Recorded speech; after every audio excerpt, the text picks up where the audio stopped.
नमस्कार। आज हम मनोविज्ञान की दुनिया की कुछ दिलचस्प बातों पर गौर करेंगे। हमारे पास कुछ लेख हैं जो इंसानी दिमाग और व्यवहार के कुछ अनजाने से पहलुओं को सामने लाते हैं।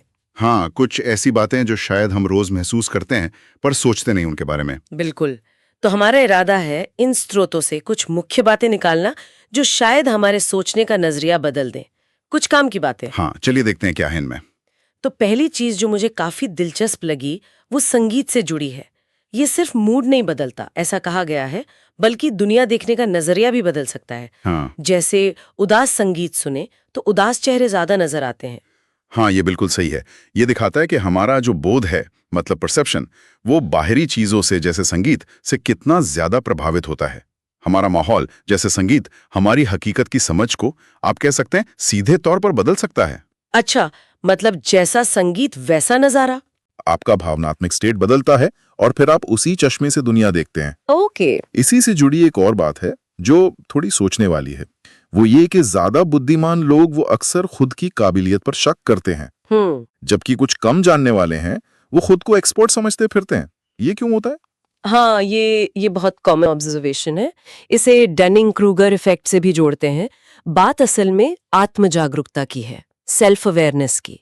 जब आप ज्यादा जानते हैं तो आपको ये भी पता चलता है कि आप कितना कुछ नहीं जानते।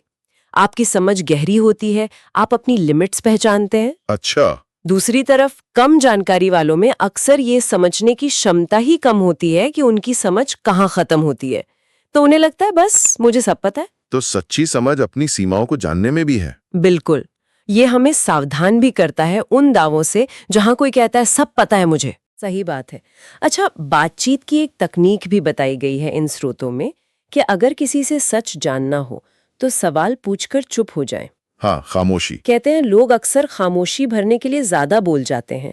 ये कैसे काम करता है? ये मनोवैज्ञानिक असहजता का इस्तेमाल है, साइकोलॉजिकल डिस्कम्फर्ट। हम इंसानों को ना चुप्पी तोड़ना पसंद है, एक तरह की प्रवृत्ति है। और उसी कोशिश में, खामोशी भरने की कोशिश में, कई बार वो बातें भी निकल आती हैं जो शायद वो कहना नहीं चाह रहे थे। दिलचस्प है। अच्छा, आदतों पर आते हैं। एक आम मिथक है कि 21 दिन में आदत बन जाती है। हाँ, ये बहुत सुना है। पर स्रोत कहते हैं कि नहीं, 21 दिन नहीं, बल्कि औसतन 66 दिन लगते हैं और शुरू के शायद 22 दिन सबसे मुश्किल। बिल्कुल, ये 66 दिन का आंकड़ा ज्यादा यथार्थवादी है। ये दिखाता है कि बदलाव में दिमागी और शारीरिक तौर पर ढलने में वक्त लगता है। वो 21 दिन वाली बात शायद किसी पुरानी, थोड़ी सीमित स्टडी से आई थी, जिसे पॉपुलर बना दिया गया। तो असल में 66 दिन ये उम्मीदों को सही रखने में मदद करता है। मतलब धैर्य चाहिए। हाँ, धैर्य और निरंतरता, ये कुंजी है। क्योंकि आदतें बेसिकली दिमाग में नए रास्ते बनाने जैसा है, वक्त तो लगेगा ही। ठीक है। अब सामाजिक जुड़ाव की बात करें। 2 मजेदार नुस्खे दिए हैं। किसी के हाव भाव की हल्की नकल करना, मिररिंग जिसे कहते हैं। हाँ, गिरगिट प्रभाव। और बातचीत में बार बार उनका नाम इस्तेमाल करना, इससे वो ज्यादा जुड़ाव महसूस करते हैं अनजाने में। हाँ, बिल्कुल। मिररिंग, जिसे कैमेलियन इफेक्ट या गिरगिट प्रभाव कहते हैं, ये हमारी अंदरूनी पसंद को दिखाता है। हमें वो लोग पसंद आते हैं जो हमारे जैसे होते हैं या हमारे जैसा व्यवहार करते हैं। तो जब हम किसी की नकल करते हैं, अनजाने में ही सही, तो उन्हें एक अपनेपन का एहसास होता है। ओके। और नाम का प्रयोग, देखिए, नाम हमारी पहचान है। जब कोई बातचीत में हमारा नाम लेता है, हमें लगता है कि हमें सुना जा रहा है, हमें महत्व मिल रहा है। ये ध्यान खींचता है और रिश्ते को ज्यादा पर्सनल बनाता है। छोटी चीजें हैं पर असरदार। अच्छा, एक और मिथक तोड़ने वाली बात, मल्टीटास्किंग। ये तो बहुत बड़ा मिथ है। स्रोत कहते हैं कि दिमाग असल में एक वक्त पर एक ही काम पर फोकस कर सकता है। जिसे हम मल्टीटास्किंग समझते हैं, वो असल में बस ध्यान का तेजी से बदलना है, एक काम से दूसरे पर कूदना। बिल्कुल। और इस अदला बदली में, इस स्विचिंग में होता क्या है कि काम धीमा होता है और गलतियों की संभावना बढ़ जाती है, एफिशिएंसी कम होती है। तो फोकस ज्यादा बेहतर है। निश्चित रूप से एकाग्रता ज्यादा जरूरी है अगर काम अच्छे से करना है। ठीक है। एक और तरीका बताया है किसी से अपनी बात मनवाने का। सीधा आदेश देने के बजाय 2 विकल्प दें जो दोनों आपके मतलब के हों। हाँ, ये चालाकी है थोड़ी। इससे सामने वाले को लगता है कि चुनाव उनका है। हाँ, इसे कहते हैं नियंत्रण का भ्रम, इल्यूजन ऑफ कंट्रोल। लोगों को अपनी आजादी, अपनी ऑटोनॉमी पसंद होती है। जब आप उन्हें विकल्प देते हैं, भले ही वो विकल्प आपकी ही चुने हुए हों, तो उन्हें लगता है कि फैसला उनका है और वो ज्यादा सहयोग करते हैं। हाँ, कई जगह पेरेंटिंग में भी। और आखिर में पहली छाप, फर्स्ट इम्प्रेशन। श्रोत कहते हैं कि हमारी बॉडी लैंग्वेज, शारीरिक हाव भाव हमारे शब्दों से कहीं ज्यादा असर डालती है।